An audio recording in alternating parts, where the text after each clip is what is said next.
तूफानों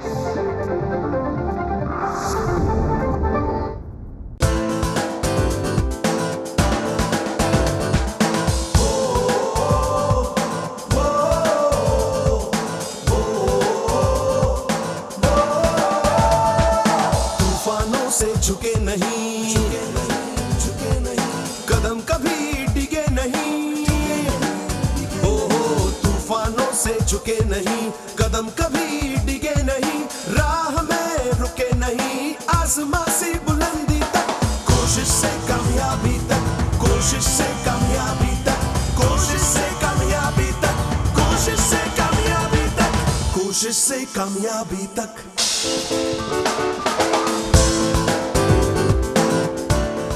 नमस्कार, आप देख रहे हैं कोशिश से कामयाबी तक और मैं हूं किरण जुनेजा। लहरों से डरकर कभी नौका पार नहीं होती, कोशिश करने वालों की कभी हार नहीं होती। कुछ ऐसी ही कहानी है हमारे आज के कलाकार की। तो आइए ये भी देखते हैं।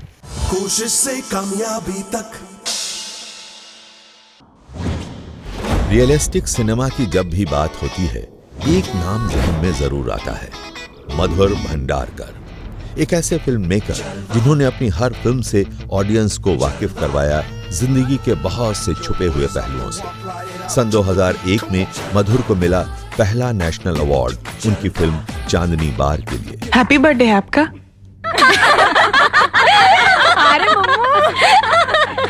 अरे मुमताज, ये शब्बों का साल में बिना मोमबत्ती वाला तीसरा हैप्पी बर्थडे है। उसके बाद मधुर ने जीते 2 नेशनल अवार्ड्स, फिल्म पेज 3 और ट्रैफिक सिग्नल के लिए। मधुर की इस कामयाबी के पीछे कितनी कोशिशें छुपी हुई हैं, आइए जानते हैं खुद उन्हीं की जुबानी। कोशिश से कामयाबी तक। आइए मिलते हैं मधुर भंडारकर से। मधुर जी नमस्कार, आइए आपकी सीट।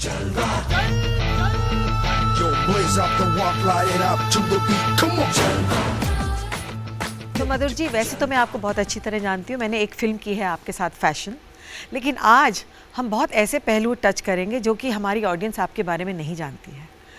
तो आपने ही मुझे एक बार याद दिलाया था कि आप मेरे घर आए थे बहुत साल पहले वीडियो की डिलीवरी करने, और आप वीडियो लाइब्रेरी में काम करते थे। मैं बहुत सरप्राइज थी क्योंकि नॉर्मली ऐसी बातें लोग छुपाते हैं, लेकिन आपने ओपनली आके मुझसे कहा, जबकि मुझे याद नहीं था। तो प्लीज़ बताइए कि एक वीडियो लाइब्रेरी में काम करने वाला लड़का आज इतना बड़ा डायरेक्टर, कैसे हुई है जर्नी शुरू? ये उस वक्त की बात है, 83-84 की बात है, जब मैं पढ़ाई में मेरे को इंटरेस्ट नहीं था। बहुत ही डफर स्टूडेंट था मैं, तो मुझे समझ में नहीं आ रहा था मैं पढ़ाई करूं क्या करूं। लेकिन मैं अपने आप को, ऑब्वियसली जो हमेशा कहते कि बेटा कोई मैट्रिक तो होना चाहिए, कम से कम इतनी तो क्वालिफिकेशन होनी चाहिए थी। तो लेकिन मैं 6th स्टैंडर्ड में फेल हो गया। उसके बाद मुझे बिल्कुल इंटरेस्ट नहीं था मैं पढ़ाई करूं बोल के। फिल्म जो ऐसा था, मुझे हमेशा ही प्रभाव करता था, हमेशा ही इंस्पायर करता था। मुझे कहीं भी जाकर ऐसा लगता था कि वाह, मैं फिल्म जो है कैसी बनती है, क्या है इसके पहलू, वो जानने की हमेशा जिज्ञासा थी। तो आप लाइब्रेरी में से जो वीडियोस होते थे वो सारा बैठ के देखते थे आप खुद? बहुत देखता था मैं। वही बता रहा हूँ कि जैसे कि एक टाइम ऐसा हो गया कि परिस्थिति घर की ऐसी सिचुएशन आ गई। वीडियो कैसेट का व्यवसाय मैंने कैसे शुरू किया, मैं वही बताना चाहता हूँ कि मुझे ऐसा लगा कि अब मैं पढ़ाई में इंटरेस्ट नहीं है, पैसे नहीं थे, घर में तंगी थी। उस हालात में मैं वीडियो कैसेट जो है घर घर में देना शुरू किया। पहले तो मैंने कहीं 1-6-8 महीने मैंने कहीं लाइब्रेरी में मैं एज अ डिलीवरी बॉय था। मैं जो मुझे जैसे हम कहते पगार या पेमेंट मिलती थी, मुझे याद है 100-150 रुपये पगार होती थी। उसके बाद मैंने खुद का व्यवसाय शुरू किया। मैंने 10 वीडियो कैसेट से मैं बढ़ाते बढ़ाते कम से कम 4 साल में मेरे पास कुछ 1700 कैसेट्स हो गई खुद की। तो it was a great journey. तो लेकिन हाँ, मैंने फिल्में देखना शुरू किया इसलिए कि मैं फिल्म बफ हूँ। मैं खार बैंड्रा इलाके में रहता हूँ, तो मैं गेटी गैलेक्सी जेमिनी जो हमारा फेवरेट थिएटर हुआ करता था, वहाँ पे जाके फ्राइडे फर्स्ट शो पिक्चर देखना, शूटिंगें देखना। मुझे शूटिंग, हमारे घर के बाजू में होटल ओरिएंटल पैलेस हुआ करता था, अभी भी है, तो उसके बेसमेंट में काफ़ी शूटिंग होती थी उस वक्त पे। तो बहुत अमित जी की शूटिंग, धर्म जी की शूटिंग, राजेश खन्ना जी की शूटिंग, तो मैं जाके शूटिंग देखता था कि शूटिंग कैसे होती है, क्या होता है। कहीं भी जू एरिया में वीडियो कैसेट देता था तो कहीं शूटिंग चली तो मैं जाके खड़ा होता था, जाके शूटिंग। तो ये चीज़ें ने मुझे ऐसा इंस्पायर किया कि मुझे लगा कि मैं कहीं जाके फिल्म मेकर बनना चाहता हूँ। ओके। लेकिन क्या होता था, मैं पढ़ा लिखा नहीं था, एक मध्यम वर्ग से आया, कोई बैकड्रॉप नहीं, कोई फिल्म में कोई कनेक्टिविटी नहीं है, तो मैं डरता था किसी को बोले मैं डायरेक्टर बनना चाहता हूँ। डायरेक्टर जो होता था बहुत बड़ा नाम होता था, एक फिल्म मेकर का जो नाम लिए जाते थे, तो मैं बहुत डरता था। लेकिन हमेशा था कि मैं फिल्म मेकर बनूंगा। आपको मालूम है कि क्विंटन टैरेंटिनो भी इसी तरह एक लाइब्रेरी में काम करते थे और उन्होंने अपनी पूरी एजुकेशन फिल्में देख देख कर ही प्राप्त की। तो आप मुझे ये बताइए कि राम गोपाल वर्मा जी को आपने असिस्ट किया सबसे पहले, तो ऐसा आप में क्या था खास कि उन्होंने आपको लिया? मैं उनकी पिक्चर शिवा, राम गोपाल जी की जो शिवा लगी थी, काफ़ी मैं इंस्पायर की वो पिक्चर मुझे। अच्छी, very technically very well short film थी, बहुत अलग टाइप का सिनेमा था, in terms of camera angles, in term of technique, बहुत कमाल की फिल्म थी। और मैं उनसे जब मिला तो हम ऐसे एक बन गया, रिलेशन बन गया उनके साथ। और उनका भी बैकड्रॉप वीडियो कैसी लाइब्रेरी था, मेरा भी बैकड्रॉप वीडियो कैसी लाइब्रेरी था, तो कहीं जाके एक ऐसा लगा कॉमन ग्राउंड पे हम मिले एंड हम लोगों ने फिल्मों की बात की, तमाम फिल्मों की, इंग्लिश फिल्म की बात की, साउथ की फिल्मों की बात की। तो मैंने जितना की कोशिश की कि मैंने हर फिल्म देखी है। जब मेरे उम्र में उस वक्त पे लोग ऐसे होते थे कि लोग फिल्म देखते तो भूल जाते थे क्या फिल्म है बोल के, जो मेरे फ्रेंड्स थे या कोई, लेकिन मैं फिल्म देखता था कि ये ट्रॉली कैसी चली है, ये क्रेन कैसी चली है, ये आउट फोकस शॉट क्यों तो है। आप कई बार फिल्में सिर्फ टेक्निकलिटी की वजह से बार बार देखते थे? टोटल मैंने कहीं फिल्में मैंने टेक्निकल की वजह से मैं देखता था ये फिल्म कैसी है। जैसे मुझे आज सुभाष घई की विधाता जो मेरे को बहुत इंस्पायर की वो फिल्म देखकर कि मैंने वाह क्या फिल्म बनाई है। काफ़ी मैं हालांकि मैं सुभाष जी को बोला इस बात को लेकर कि वो बहुत इंस्पायर की, performance of Dilip Kumar ji, Sanjeev Kumar, Sanjay Dutt, everybody, Amrish Puri ji, बहुत ही कमाल की जो उसमें उसकी डायलॉग्स थे वो थे। तो कई जगह इंस्पायरिंग। और सेम टाइम मुझे हर टाइप का सिनेमा अच्छा लगा। मुझे ऐसा नहीं कि श्याम बेनेगल जी का सिनेमा अच्छा लगा, गोविंद निहलानी जी का सिनेमा अच्छा लगा, सुभाष जी का सिनेमा अच्छा, मनमोहन देसाई का मैं बहुत बड़ा फ़ैन हूँ, उनका सिनेमा भी अच्छा रहा। तो मेरे लिए सिनेमा जो होता है एक अच्छा या बुरा होता है। ऐसा नहीं कि ये आर्ट सिनेमा है या ये कमर्शियल सिनेमा है, मैंने कभी ऐसा देखा नहीं है।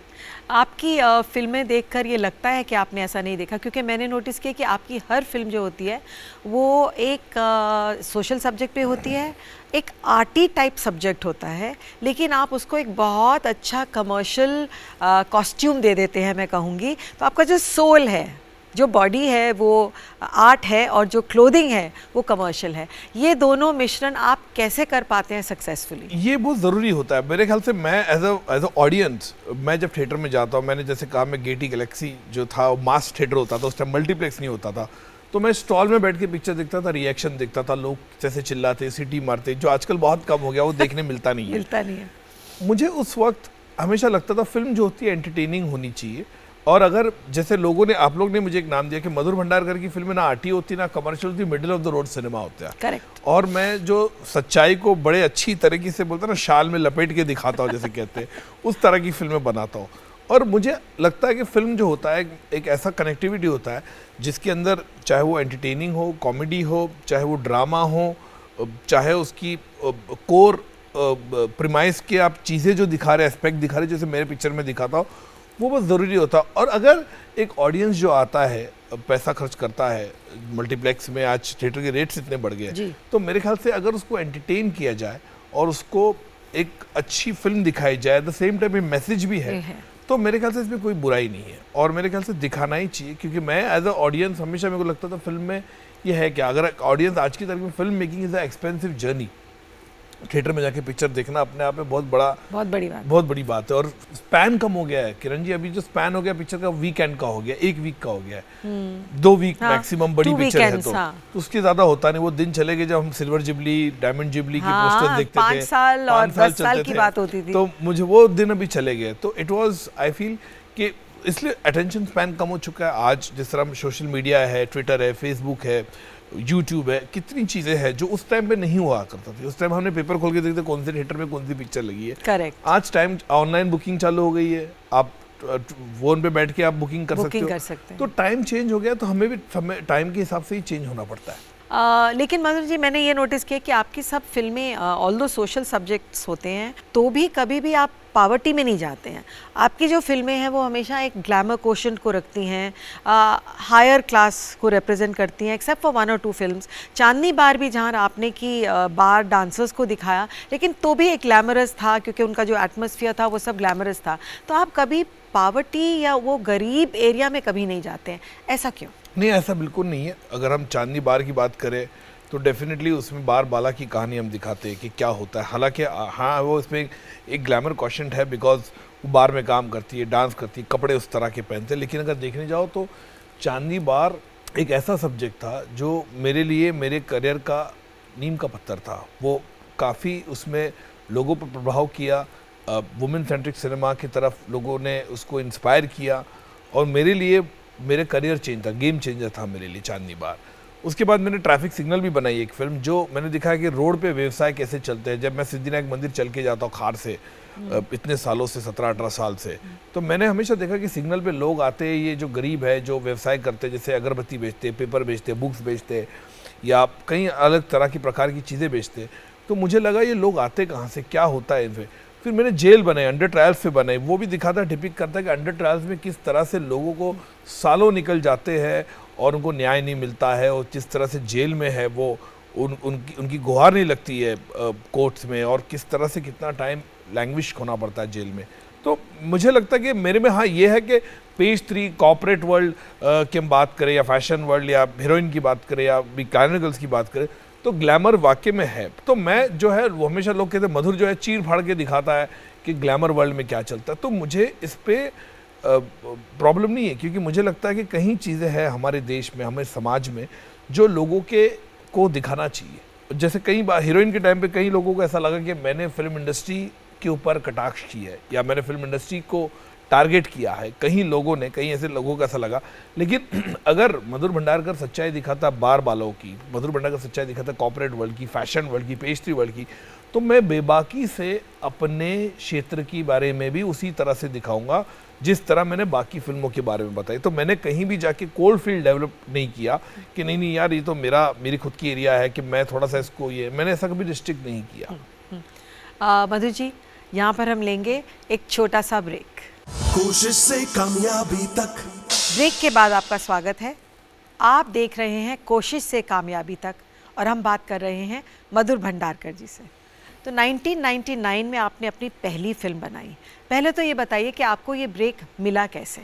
जब मैं राम गोपाल वर्मा जी के साथ तकरीबन 3-4 साल हैदराबाद मद्रास में था, उसके बाद रंगीला में एसोसिएट डायरेक्टर था मैं, और रंगीला पिक्चर बड़ी कामयाब हुई। आमिर खान, उर्मिला मातोंडकर, जैकी श्रॉफ, बहुत सुपरहिट म्यूज़िक था रहमान साहब का, पिक्चर हिट हुई। और उसके बाद मैं इंडिपेंडेंटली स्ट्रगल करना शुरू किया कि मैं अभी खुद की फिल्म बनाऊंगा और मैं ना असिस्टेंट रहूंगा अभी। और मैं एकदम अचानक मैंने ये मेरा डिसीजन था कि मैंने, बहुत लोगों ने कहा कि अरे सडनली आप, उससे पहले राम गोपाल वर्मा जी की रात, द्रोही 2 पिक्चर में असिस्ट किया था, हालांकि वो चली नहीं थी बॉक्स ऑफिस पर, लेकिन रंगीला चलने के बाद फिर मैंने छोड़ दिया। मुझे लगा कि अब टाइम हो चुका है कि मुझे खुद का एक इंडिपेंडेंट फिल्म बनाना है, और बहुत कम होता है इस तरह से कि आपको ब्रेक मिले, खास करके अगर आपका कोई हीरो दोस्त है या आप उनके साथ अच्छे गुड बुक्स में है, या आपके घर के अंदर कोई जो पिताजी है फिल्म बनाते हैं, या कोई रिलेटिव है, जो ऐसा कुछ नहीं था फिल्म मेरे लाइन लिए। से नहीं थे फिल्म आप लाइन से basically। बिल्कुल नहीं हाँ। था। तो मुझे, लेकिन मैं जैसे एकला चलो रे जो हो गया, मुझे लगा कि मैं खुद ही फिल्म बनाऊंगा और अभी स्ट्रगल करूंगा। तो मैंने, राम गोपाल वर्मा जी एक पीक पे उस वक्त थे रंगीला के टाइम पे, मैंने छोड़ दिया और मैंने खुद ही फिल्म बनाने की कोशिश की। 2-4 प्रोजेक्ट्स कोशिश की बनने की, लेकिन नहीं बन पाई। उसके रीजंस थे, एक्टर्स बिजी थे, या न्यू कमर के साथ काम नहीं करना चाहता था, या तुमने पहले क्या किया, ठीक है असिस्टेंट है ठीक है। लेकिन ऐसा करते करते 1-1.25 साल निकल गया था और मुझे लगा कि टाइम जा रहा है कि मुझे ब्रेक चाहिए, मुझे फिल्म बनानी है। और जैसे इंडस्ट्री में कभी कभी कहते हैं, या सब जगह एक जनरल है कि बेगर्स कांट बी चूजर्स। सो मुझे एक ऐसा मोड़ आया मेरी लाइफ में कि मैं इन प्रोड्यूसर्स को मिला, हमारे त्रिशक्ति के दिलीप भाई, बाबू भाई, और मैंने उनको एक कॉन्सेप्ट दिया। हालांकि मैं 2-3 सब्जेक्ट सुना उनको, लेकिन ये कॉन्सेप्ट उनको अच्छा लगा और उन्होंने बोला हमको कमर्शियल फिल्म बनानी है। और उस वक्त 97 98 का टाइम 96 97 का टाइम था और उस वक्त कमर्शियल सिनेमा की धूम थी पूरी तरह से कि कमर्शियल पिक्चर में गाने कवाली, तो वो सब मिश्रण जिसको कहते कमर्शियल सिनेमा का उस फिल्म में था जी, त्रिशक्ति में। तो उस वक्त के उभरते हुए कलाकार थे अरशद वारसी, शरद कपूर, मिलिंद गुना जी। इनके साथ हमने फिल्म बनाई जो अपकमिंग थे। हालांकि बाद में ऐसे क्राइसिस आ गए कि फिल्म जो है वो लटक गई, काफ़ी टाइम चला गया, तो तकरीबन 3 साल चले गए वो फिल्म को बनते बनते। और बाय द टाइम वो पिक्चर रिलीज होने वाली थी तो ये तीनों एक्टर का जो बॉक्स ऑफिस पे था वो भी खत्म हो चुका था। तो ये पिक्चर स्टेल हो गई, पिक्चर का जो टाइम चेंज हो गया, सिनेमा चेंज हो गया। 99 आते आते है तो सिनेमा चेंज हो गया, पिक्चर स्टेल हो गई, तो वो उसमें वो रहा नहीं जो होता है, जो जोश होता है पिक्चर का। तो मुझे ऐसा उस वक्त पे लगा कि चलो कम से कम मुझे एक फिल्म मिली और फिल्म रिलीज होगी तो कम से कम मेरे को टेलीविजन सीरियल तो मिल ही जाएगा, कुछ ना कुछ मुझे मिल ही जाएगा, क्योंकि मैं जो एक कामयाबी से एक फिल्म डायरेक्टर बनना चाहता था। कहीं जाके मुझे अंदर से पता था ये फिल्म का कुछ होना जाना नहीं है, लेकिन मुझे ऐसा लगा कि चलो मेरे क्रेडिबिलिटी में एक पिक्चर होगी। लेकिन ये फिल्म जो थी मैंने अपने गट से नहीं बनाई, जो एक होता ना, लेकिन जैसे दिल कहता से नहीं, दिल से नहीं। मुझे लगा कि ब्रेक मिल रहा है, Compromise। जैसे कॉम्प्रोमाइज कहते हैं, ब्रेक मिल रहा है, चलो यार कर लेते हैं यार, कम से कम मैं एक रोटेशन में तो रहूंगा। हाँ। जैसे होता है। और उस वक्त वो पिक्चर का ये हुआ कि त्रिशक्ति जो पिक्चर आई गई जैसे मैंने सोचा था वैसे हुआ, पिक्चर आई गई, पता नहीं चला। लेकिन उसमें ये था कि सिल्वर लाइनिंग जो थे, कहते हैं हर चीज़ में सिल्वर लाइनिंग होती है। उस फिल्म को जिसने भी देखा, कई कम क्रिटिक ने तो ऑब्वियसली राइट ऑफ कर दिया, किसी ने तो रिव्यू भी नहीं लिखा उसका, लेकिन जिन्होंने कुछ देखा तो उन्होंने कहा कि मधुर ने टेक्निकली ये फिल्म बहुत अच्छी बनाई है, he is shot very well, but obviously he is handicap with his stale subject and actors which have no run at the box office. So there were the certain things and the whole it is a being a stale project. So मुझे जब तक पता चला कि definitely कुछ होना नहीं, लेकिन उसके बाद जो स्ट्रगल था किरण जी वो बड़ा मुश्किल था मेरे लिए। क्या होता था कि जब तक राम गोपाल वर्मा के साथ आप असिस्टेंट थे और आपका रंगीला में एसोसिएट था तो आप बंद मुट्ठी थी, अब मुट्ठी खुल चुकी है। अब उसके बाद जो होता, जो लोग आपको राम गोपाल वर्मा के असिस्टेंट के माध्यम से आपको इज्जत करते तो वो भी नहीं कर रहे, आपको फोन नहीं उठा रहे, आपसे कोई बात नहीं कर रहा है, इसने तो फ्लॉप पिक्चर बनाई है, बाथरूम में है, आते नहीं लाइन पे निकल गए हैं। देख के अगर से कई जगह होता पार्टी में कोई 2 हीरो बात कर रहे हैं या कोई एक हीरो से मैं बात करने अप्रोच करने जा रहा तो लंबे से, अरे कैसा है, ठीक है, और अपने से दूसरे से बात कर रहा वो कि क्या आए नहीं मेरे पास यार, आई एम बिजी, वो दिखाने के लिए। तो बहुत जिल्लत का सामना करना पड़ा मुझे। ऐसा नहीं कि कोई मुझे पार्टी में बुलाता था उस वक्त या मुझे कोई इनवाइट आता था, बिल्कुल नहीं आता था। तो छोटे छोटे एक्टरों के सेक्रेटरी होते थे, वो भी पार्टी में जाते तो उनके साथ मैं पार्टियों में घुस जाता था। और मैं जैसे कहते हैं इंडस्ट्री में out of sight out of mind होता है और आपको दिखना चाहिए कि फ्लॉप हो गया तो पता नहीं किधर गया। और तो वैसे मेरी फ्लॉप तो इतनी बुरी तरह फ्लॉप थी कि मैं खबर भी नहीं छपी। तो मेरे लिए तो ऐसा भी नहीं कि मैंने बहुत बड़े स्टार के साथ फ्लॉप दी, तो हालत इतनी खराब थी, लेकिन फिर भी मैं पार्टी में जाने का, मतलब आप विजिबल रहे, कोशिश रहा लोगों से। देखिए मेरा जो नेचर है वो बड़ा एंटरप्राइजिंग रहा है, मेरा जो नेचर बड़ा एक्सट्रोवर्ट रहा है, मेरा जो नेचर है, मैं हमेशा बेबाकी से चीज़ें की है मैंने अपनी लाइफ में, जो मुझे समझ में आया मैंने वही किया। लेकिन जैसे इंडस्ट्री का जो होता है कि आपको दिखना चाहिए कि किधर गए, ऐसा नहीं कि आपको कोई बुलाएगा भैया आ जाओ बोल के, कोई नहीं।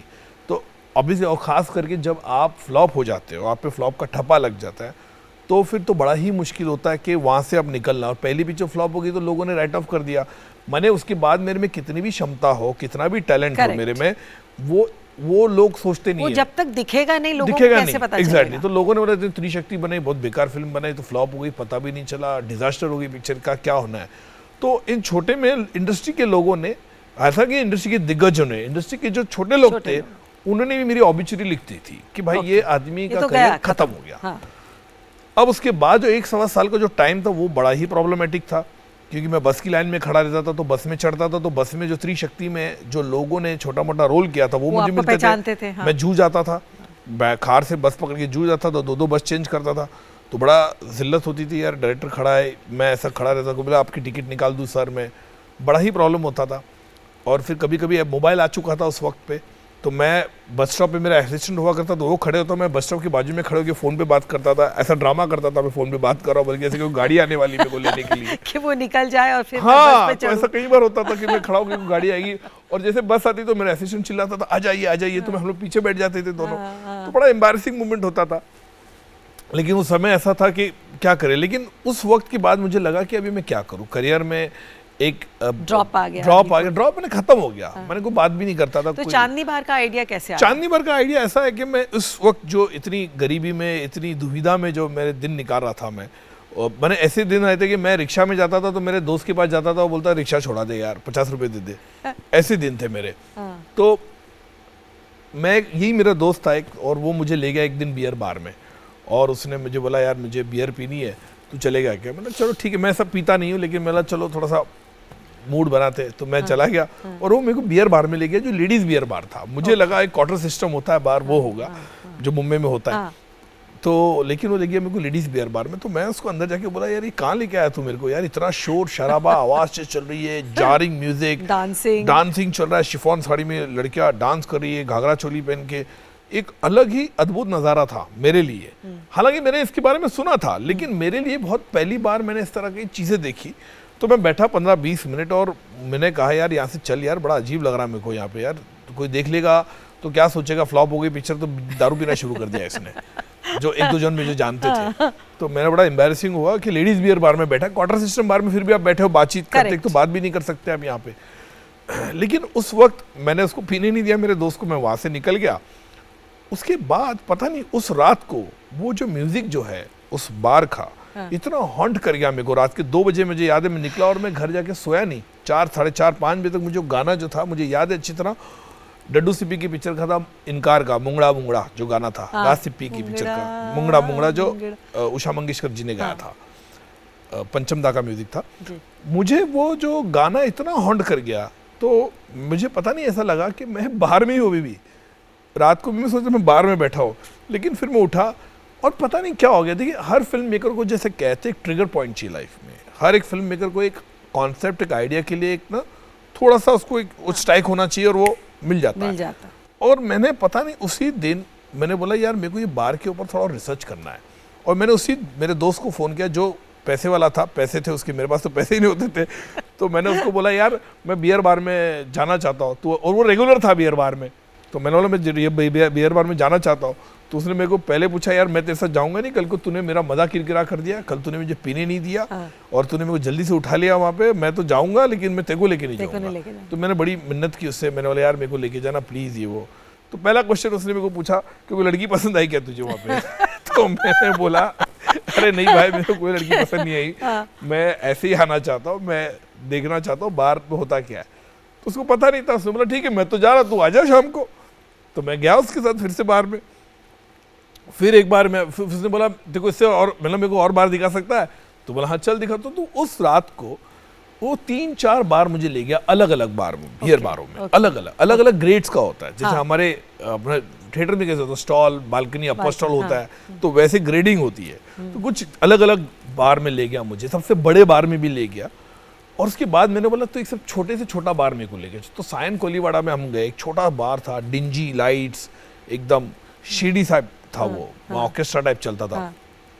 कुछ 1978 का बार था पुराना, वहाँ पे भी गए। उस वक्त कलेक्टिवली मैंने डिसाइड कर लिया कि मैं फिल्म बनाऊंगा बार बाला पे। क्योंकि क्या इंटरेस्टिंग था मुझे इसमें लगा कि जब वो दरवाज़ा खुलता है, लड़कियां पीछे से आती है, डांस करती है, चले जाती है, आती है, तो मुझे उस वक्त से ऐसा लगा इसके पीछे क्या है, क्या होता है? इसके पीछे जो बार बालाएं आती कहाँ से, अलग अलग प्रांत से आती है, अलग अलग स्टेट से आती है, अलग अलग शहरों से आती है, किस तरह से यहाँ पे क्या इनका माहौल क्या है बोल के। तो मैंने उस वक्त डिसाइड कर लिया रात को, और मैंने मेरे दोस्त को कहा कि मैंने डिसाइड कर लिया, मेरे को स्क्रिप्ट मिल गया। बोला क्या मिला? तो मैंने बोला ये बियर बार पे फिल्म बनाऊंगा। तो बड़ा हंसा वो मेरे पे। उसने बोला यार अभी तो तेरी फ्लॉप हो गई, 1 साल भी नहीं हुआ, अभी तू इस पे बनाएगा तो तेरा तो वाकई में खत्म हो जाएगा तू। मैंने बोला नहीं यार मुझे अच्छा आइडिया लगा। बोला इस पे डॉक्यूमेंट्री बन सकती है, फिल्म कहाँ बनेगी यार, इस पे डॉक्यूमेंट्री बन सकती है। मैं बोला नहीं, मैं बड़ा उत्साहित हो गया। अब प्रॉब्लम यह है कि मैं रोज बार में, मेरे को बार बालाएं जानेगी कैसे, मुझे पहचानेगी कैसे, और बार was a very expensive journey. Correct. कि बार में जाके बैठना, ऐसा नहीं कि एक बियर होती थी उस टाइम पे मेरे ख्याल से 50-60 रुपए की होती थी, बड़ा एक्सपेंसिव होता था। तो फिर मेरे त्रिशक्ति पिक्चर में एक शेट्टी अन्ना जो थे, एक कैरेक्टर थे पिक्चर में काम किया था, उनका एक बार था अंधेरी में। ओके। तो मुझे किसी ने बोला उनका बार है, तो मैं उनको जाकर अप्रोच किया। मैंने अन्ना मेरे को ऐसा था, मेरे को बार में बैठ के, क्योंकि मैं अफोर्ड नहीं कर सकता था बार में जाए, मतलब मैं आपके बार में आऊँगा, मैं कुछ पीऊँगा नहीं, मैं सिर्फ पीता भी नहीं हूँ ज़्यादा। तो मैंने बोला कि मैं आके बैठूंगा और मेरे को सिर्फ देखना है, मेरे को आप थोड़ी लड़कियों से मिला दीजिए, मुझे थोड़े वो वेटर से मिला दीजिए, जो इनका कोऑर्डिनेटर से मिला दीजिए। तो बोला यार ऐसा तो टाइम जाएगा, लेकिन तू आ जा। He was very sweet of him and he called me. मैं बार में गया, मैं डेली शाम को मेरा काम होता था 7 बजे जाके बार में बैठना, और वो जो उनके मेकअप रूम में जाके बैठना। तो घर वालों को पता था आप ये सब कर रहे हैं? घर वाले को नहीं, उससे शादी नहीं हुई थी। मम्मी का ऐसा था कि पता नहीं स्ट्रगल कर रहा है, ओके। डैडी को भी ऐसा स्ट्रगल कर रहा है, टाइम तो होता ही नहीं है, टाइमिंग तो तो है उनको नहीं। लगा स्ट्रगल कर रहा है, अभी तो एक पिक्चर फ्लॉप हो गई, अभी स्ट्रगल कर रहा है, फिर कुछ करने की कोशिश। इंसान जैसे कहता है हमारे लैंग्वेज में जुगाड़ में तो लग ही जाता कुछ ना कुछ करने में। तो उस वक्त मैं बाहर में बैठा, बाहर में बैठने के बाद कई लड़कियां मेरे को देखती थी, ये कौन बैठा हुआ बंदा है यहाँ पे। तो वो अन्ना बोलते थे कि ये दोस्त है, कुछ वो थीसिस कर रहे हैं, कुछ ये बुक लिख रहे हैं, इसलिए बैठे हुए हैं, तो ये ज़रा कर रहे हैं। अच्छा। तो लेकिन थोड़े थोड़े टाइम के बाद, जैसे मैंने कहा मेरा जो नेचर है बहुत एक्सट्रोवर्ट है और एक्सप्रेसिंग काफ़ी है, मैं बातचीत में जल्दी दोस्त बना लेता हूँ। तो मैंने उनसे दोस्ती की, मैंने उनसे पूछा आप कहाँ से आए, क्या है। तो ऐसा कुछ 15-20 दिन मुझे लगे किरण जी उनसे खुलने के लिए, उनसे बात करने के लिए। कुछ ने कुछ स्टोरी बोली, किसी ने कुछ। अब इतनी स्टोरी मिलने लगी मुझे, अब उसको पकड़ के हमने फिर राइटर्स लाए, उसके बाद हमने ये कॉन्सेप्ट पे वर्क किया और चांदनी बार का जन्म हुआ। मधुर जी बातें अभी बहुत बाकी हैं, लेकिन इस वक्त हम लेंगे एक छोटा सा ब्रेक। कोशिश से कामयाबी तक। ब्रेक के बाद आपका स्वागत है। आप देख रहे हैं कोशिश से कामयाबी तक, और हम बात कर रहे हैं मधुर भंडारकर से। मधुर जी ये बताइए कि चांदनी बार आपने स्क्रिप्टिंग कर ली, सब कुछ कर लिया, लेकिन एक हीरोइन को ऑन बोर्ड लाना जो कि एस्टैब्लिश्ड हो, एक स्ट्रगलर, आपने आप कहा कि मैं स्ट्रगल कर रहा था उस वक्त, जिसकी फिल्म ना चली हो, कितना मुश्किल था ये काम? तब्बू जी को आप कैसे ऑन बोर्ड लेके आए? बड़ा ही मुश्किल था। पहले जब हम लोग अप्रोच करने, उनको प्रोड्यूसर मिस्टर आर मोहन थे और उनको कॉन्सेप्ट अच्छा लगा, और जब मैं वहाँ गया तो ऐसा था कि तब्बू को पता नहीं था कि मैंने फिल्म बनाई है त्रिशक्ति बोल के। तो मोहन साहब ने, आर मोहन साहब ने बोला था कि मधुर जो है राम गोपाल वर्मा के असिस्टेंट है और उनके पास बहुत अच्छा बियर बार का सब्जेक्ट है, वो आपको सुनाना चाहते हैं। तो जब मैं वहाँ पे गया तो तब्बू जी बैठी थी, मैं बैठा था और आर मोहन थे, और फिर सडनली उन्होंने पूछा तो ये तुम्हारी डेब्यू फिल्म है? Oh my God. तो मुझे बड़ा ही, मैं आर मोहन साहब वहाँ देख रहे, मैं यहाँ देख रहा हूँ, तो तब्बू पूछ रही ये तुम्हारी डेब्यू फिल्म है, that means you are going to start. तो मैं जो था, मैंने बोला इसमें छुपाने लिख, तो मैंने कहा कि नहीं मेरी डेब्यू फिल्म नहीं है। तो बोला तुमने कोई फिल्म की है? तो मैंने हाँ। तो बोला कौन सी फिल्म की है? तो मैंने बोला मैंने पिक्चर की त्रिशक्ति बोल के। तो बोली कौन था उसमें? तो मैंने बोला इसमें अरशद वारसी, शरद कपूर, मिलिंद गुना जी से। तो उनका पहला reaction, oh that film you directed है? तो मैंने बोला गई, अब तो खत्म हो गया, अब तो पिक्चर खत्म हो गया, अब तो ये पिक्चर करने वाली नहीं है। अच्छा। तो थोड़ा सा लेड बैक हो गई। वो बोला अच्छा, तो I thought it's your first movie. Okay. तो फिर मुझे जो था अब नरेशन देना है, अब मैं सोचूं कितना आदमी डीमोरलाइज हो जाएगा, कितना जो उसका जो एनर्जी लेवल ख़त्म हो जाएगा जब ऐसा हुआ। तो फिर भी मुझे लगा कि अभी नरेशन तो करना है। तो फिर टॉपिक जो है डाइग्रेस हो गई, कहीं और बातचीत चालू हो गई और स्क्रिप्ट की बात ही नहीं हो रही है। लेकिन एक पॉइंट ऐसा आया तो मोहन साहब ने बोला कि Tabu you should listen to the script Madhur has got. तो बोली या ओके लिसन। अब मैंने नरेशन जो शुरू किया, नरेशन के बाद जो है वो इंटरवल तक आया, तो तब्बू ने पहली बात कहा कि वेट स्टॉप इट। तो मुझे लगा गया, ये गई, सेकंड हाफ सुनने वाली नहीं है कि फर्स्ट हाफ में बोला मेरे को पिक्चर नहीं करनी है। हाँ। तो मैंने बोला व्हाट हैपेंड? तो वो अपने आप को उसने कंपोज किया एक 5 सेकंड के लिए, और उसने देखा मेरे को और मोहन साहब को, मुझे अच्छी तरह याद है वो। She said I am doing this film. अब सेकेंड हाफ शुरू भी नहीं हुआ था पिक्चर का। फर्स्ट हाफ में उसने बोला I am doing this film. लेकिन the best part I liked about Tabu, जब शूटिंग शुरू की, मैंने उसको एक बॉन्डेड स्क्रिप्ट दी थी, लेकिन जब बॉन्डेड स्क्रिप्ट और शूटिंग के बीच में 3 महीने का गैप था, तो जब मैंने शूटिंग शुरू की तो मैंने काफ़ी चेंजेस करना शुरू कर दिया। तो मेरा डर रहा था कि वो सीनियर एक्ट्रेस है, मैं एक फ्लॉप फिल्म मेकर हूँ, पता नहीं उसको क्या लगेगा। तो वो पहले दिन दूसरे दिन मेरे को पूछी डायलॉग आपने चेंज कर दिया? मैंने हाँ मैंने चेंज किया, मुझे ट्वीक किया मैंने थोड़ा सा। तो बोला अच्छा। दूसरे दिन में से मेरे को पूछा, अच्छा वो जो है वो स्क्रिप्ट पढ़ के आती थी, बॉन्डेड स्क्रिप्ट जो होता था वो पढ़ के आती थी। अरे ये भी चेंज किया, मैं तो वो डायलॉग पढ़ी, मैंने नहीं थोड़ा सा चेंज किया। लेकिन तीसरे दिन से मैं कहूँगा ये उसमें बहुत ही वो जिस तरह से उसने पकड़ा है, उसने स्क्रिप्ट लाना बंद कर दिया सेट पे। तो मैंने पूछा कहाँ आपकी स्क्रिप्ट, बोली नहीं I will follow you, I feel you are a very impromptu film maker, आप सेट पे जो करते हो मुझे अच्छा लगा जिस तरह से आपके साथ 3 दिन मैंने शूटिंग किया, और मुझे लगा आई विल फॉलो योर विजन। आपकी जो फिल्में हैं स्पेशली जो हीरोइन सेंट्रिक है, उनकी बेसिक थीम एक ही होती है कि एक लड़की है जो कुछ बनना चाहती है, कुछ करना चाहती है, और फिर उसकी स्ट्रगल है, और स्ट्रगल में कितने उसके उतार चढ़ाव आते हैं, एंड उसकी एंड है कि वो सक्सेसफुल होती है। ओके, सक्सेसफुल होती नहीं भी होती है, दोनों यूजुअली होती है। सो वही थीम आपकी यूजुअली रहती है, लेकिन आप उसको अलग अलग तरीके से पेश करते हैं। तो कुछ फ्यूचर जैसे आप अब जो फिल्म बना रहे हैं उसमें आप कुछ चेंज लाए हैं उस सब्जेक्ट में, या ग्राफ कुछ? नहीं, कैलेंडर गर्ल्स देखिए ऐसा सब्जेक्ट है ना, ये आइडिया भी मेरे पास इसलिए आया क्योंकि मुझे लगा कि कई सालों से कैलेंडर जो है मेरे जो घर पे जो ऑफिस में आता है, विजय माल्या साहब की जो कैलेंडर है, हाँ, वो हर साल मेरे घर पे आता है और करीबन 4-5 साल से आ रहा है वो। तो जब ये एक दिन मेरे ऑफिस में मेरे बॉय थे, जो ऑफिस बॉय जो थे, इसको साफ कर रहे थे एक रूम, तो वो मेरे पास लेके आए 5-6 कैलेंडर, बोला सर इसका क्या करना है? तो मैंने बोला यार इसको आप रख दो। तो मैंने रख दो टेबल में, मैं देख लूँगा बाद में। तो क्या होता है जब कैलेंडर आता है हम देखते हैं और भूल जाते हैं, और उस वक्त मुझे पता नहीं 2 दिन के बाद वो कैलेंडर ऐसे पड़े थे मेरे टेबल में, मैंने फ्लिपिंग करना शुरू किया, देखा उसको, तो मुझे लगा ये जो लड़कियां हैं कैलेंडर गर्ल्स में आती कहाँ से, ये जाती कहाँ है, क्योंकि हर कैलेंडर गर्ल्स के लिए जो उनका नाम होता है।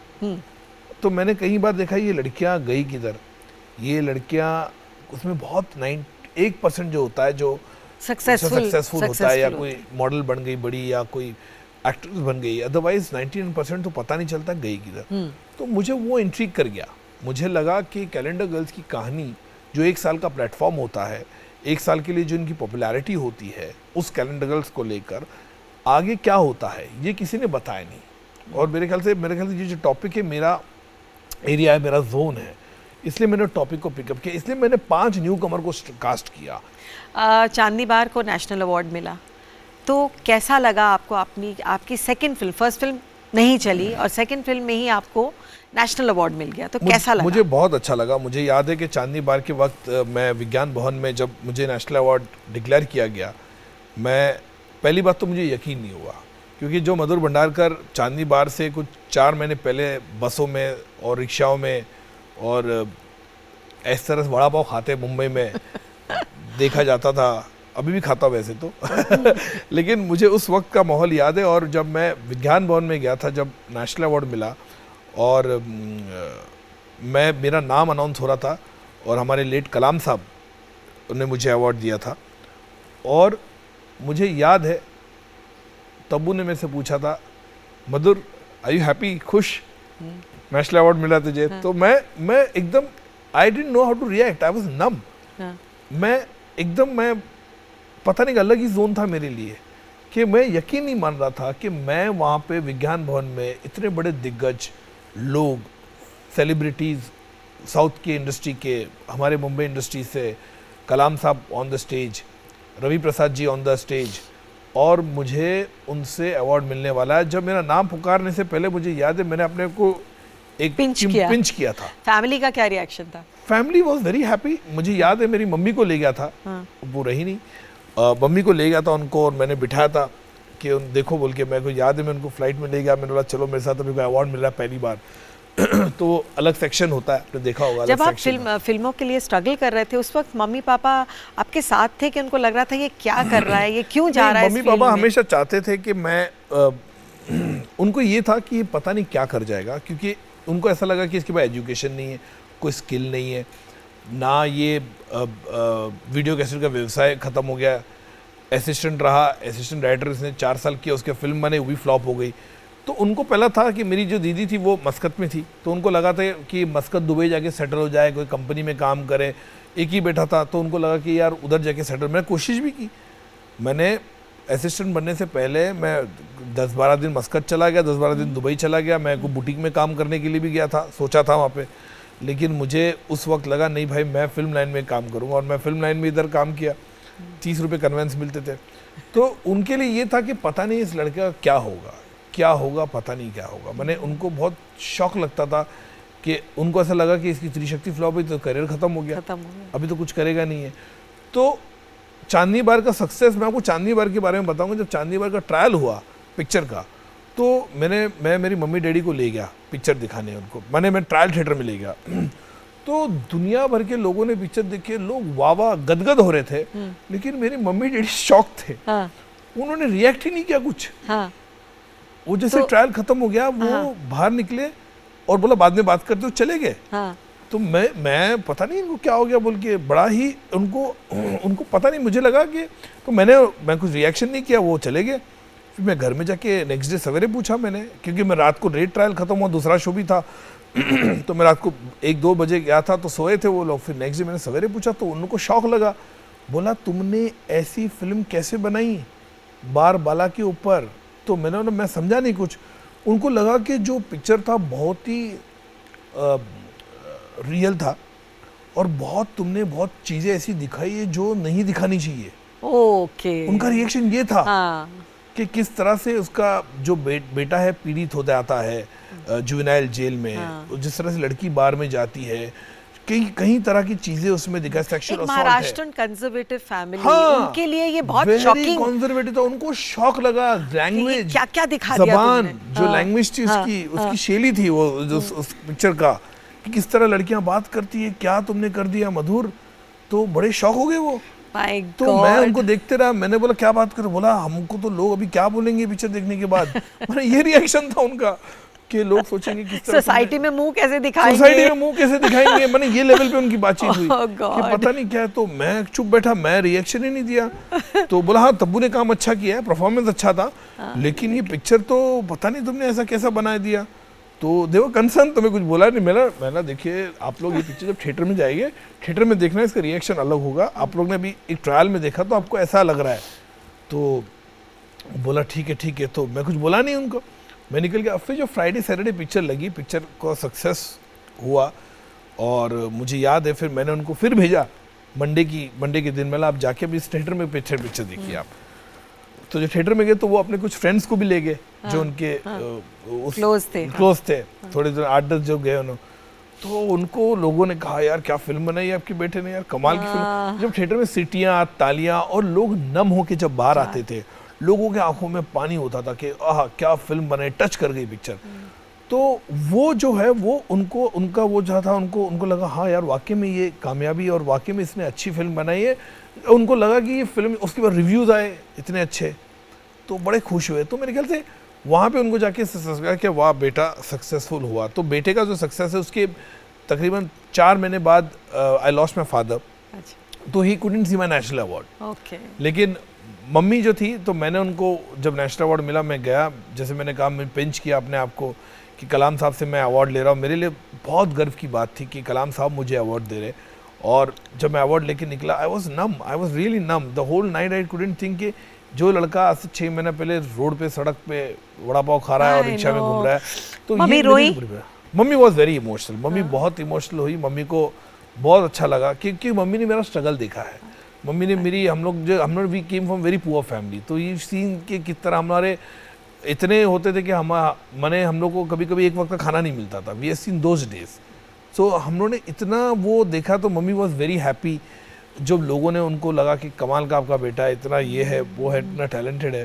तो ये जर्नी बहुत अच्छी देखी आपकी जर्नी कामयाबी तक हमने सुनी, और आगे आप क्या क्या कर रहे हैं उसके बारे में बात करेंगे, लेकिन इस वक्त लेंगे हम एक छोटा सा ब्रेक।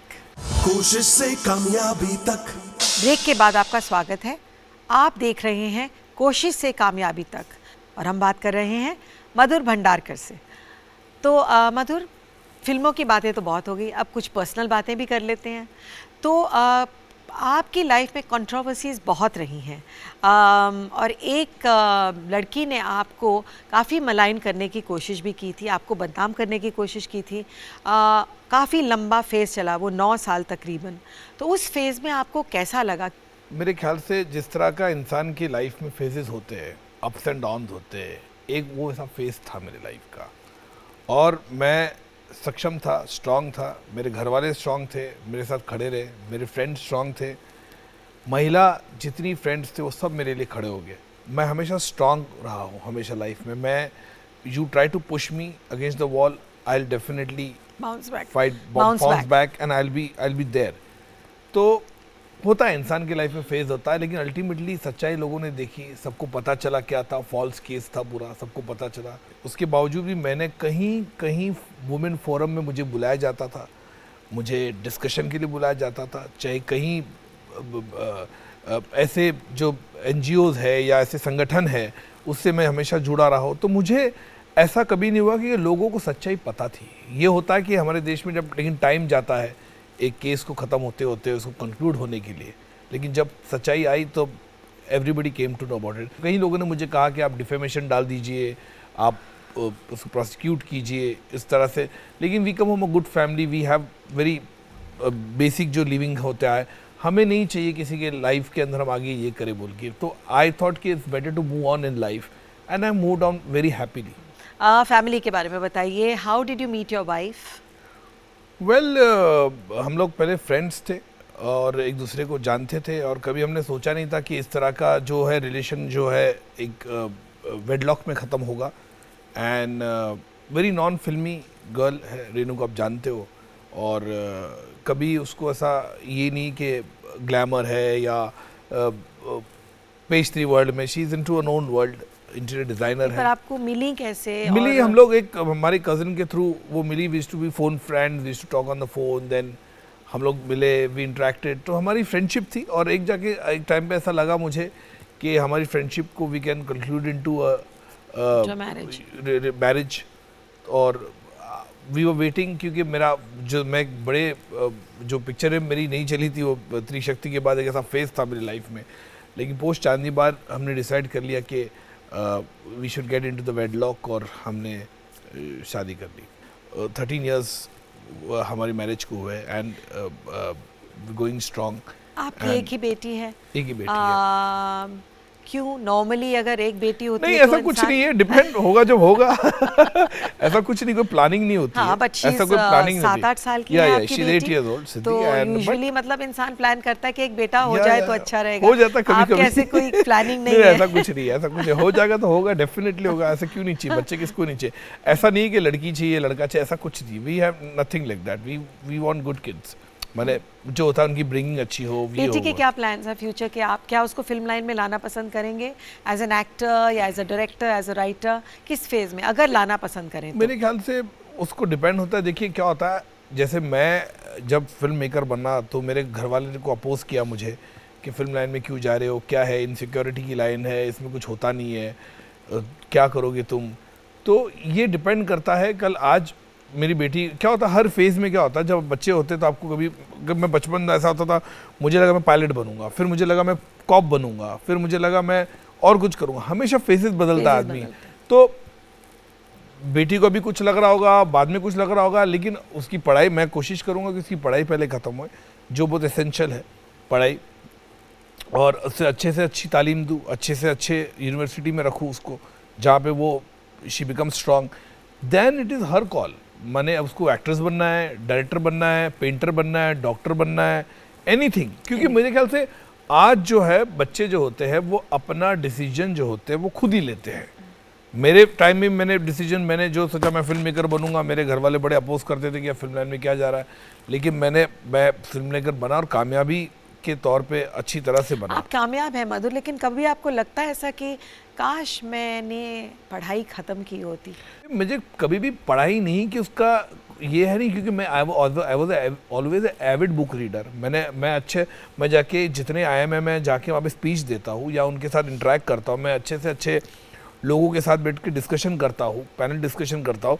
तो मुझे लगता है कि जो पढ़ाई की जो मैं, हाँ ये है कि मैं जो इंस्टीट्यूट में डिग्री नहीं है मेरे पास, लेकिन मेरे पास नॉलेज अच्छा है। मैं दिन में 3 पेपर पढ़ता हूँ बैठ के। मैं काफ़ी, मुझे करंट अफेयर के बारे में पता है, क्या चल रहा है देश में, क्या है बोल के, and very aware of it. मैंने बुक्स पढ़ने का काफ़ी मुझे एक रहा है, हमेशा बुक्स पढ़ता हूँ मैं। तो I am very quite equipped, जिस तरह से इतना नॉलेज होना चाहिए उस हिसाब से। अच्छा, मेरी फिल्में जो होती है वो रिसर्च करता हूँ, उससे मुझे कहीं सीखने मिलता है कि मुझे पता नहीं था अच्छा ये इतना होता है। जैसे मैंने कहा ट्रैफिक सिग्नल जो होता है उस पे मुंबई शहर में 2006 की बात करो तो 180 करोड़ का टर्नओवर है जो सिर्फ रोड पे जो व्यवसाय होता है। तो ये फिगर मेरे को पता नहीं था अगर मैं रिसर्च नहीं करता उस पर। तो मेरे ख्याल से ये कहीं कम लोगों को पता है इस बारे में। आप सिद्धिविनायक रेगुलरली जाते हैं, हाँ, तो कोई वजह है इसकी, क्यों आपने शुरू किया सिद्धिविनायक जाना?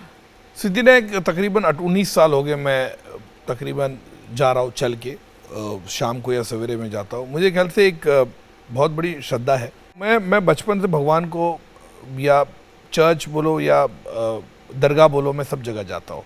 ये बचपन से हमेशा मेरे फ्रेंड्स मुस्लिम रहे, क्रिश्चियन रहे, अभी भी मेरे कई फ्रेंड मुस्लिम्स हैं, तो मैं उनके साथ ईद बनाता हूँ। क्रिसमस होता कभी कभी, मैं पहले चर्च में हम लोग जाते थे, अभी टाइम नहीं मिलता लेकिन कोशिश होती है। तो माउंट मैरी हुआ, और मैं कहीं फॉरेन अब्रॉड जाता तो मैं हमेशा कोशिश करता हूँ जहाँ भी जाऊँ तो मैं एक चर्च में जाऊँ। तो मुझे हमेशा आदत रही है कि इस तरह की चीज़ें मैं जाऊँ, बिलीव रखूँ। मुझे लगता है कि फिल्म इंडस्ट्री जो है एक सुपरफिशियल वर्ल्ड है। आप रहे इतने सालों में इंडस्ट्री में, आपको पता है सुपरफिशियल वर्ल्ड है, चढ़ती सूरज को सलाम है। तो इंडस्ट्री में आज है, कल नहीं है। तो बहुत सारी बातें आज हमने कर ली, अब समय हो रहा है रैपिड फायर का। तो अच्छा, मैं आपसे पूछने वाली हूँ कुछ सवाल और आप देंगे उनका जवाब एक वर्ड में। ज़्यादा क्या पसंद है, बुक्स या फिल्म्स? डेफिनेटली फिल्म पसंद है। ओके, आपका favourite author? Robert Ludlum. Favourite film? Favourite film Godfather. आपकी लाइफ की बिगेस्ट मोटिवेशन? मेरे ख्याल से ये अपने आप में ये कि जो फिल्म मेकर बनना था वो मेरे ख्याल से बड़ी मोटिवेशन थी मेरी लाइफ की, कि किस तरह बनूंगा बोल के, वो बहुत एक इंस्पायर कर गया मुझे।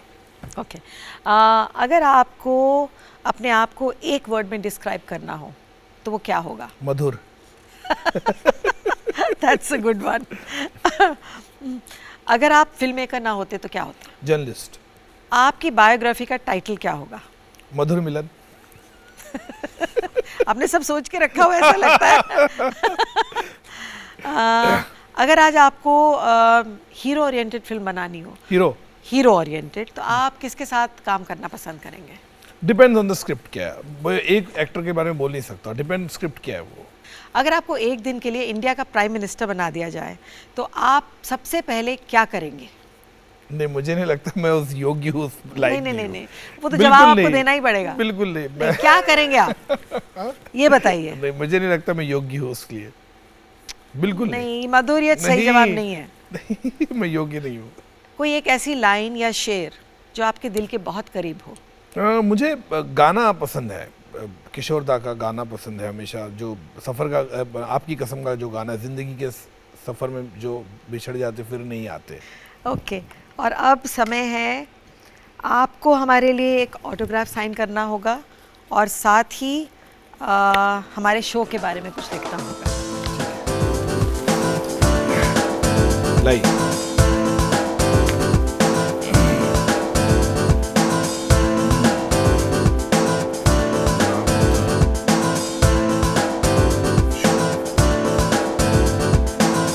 जलवा।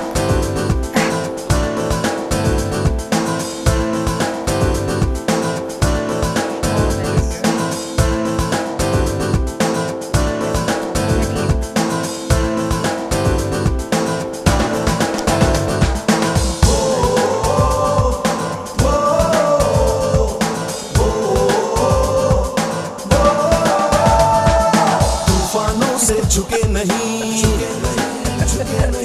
कदम कभी डिगे नहीं, तूफानों से थैंक यू। कदम कभी थैंक यू। बिल्कुल नहीं, ये पहले मैं अपनी ऑडियंस को दिखा दूंगी कि आपने क्या लिखा है। जलवा। आइए मधुर जी, अब Thank you. जाके हम पियेंगे एक कप कॉफी का। चलिए आइए। कोशिश से कामयाबी तक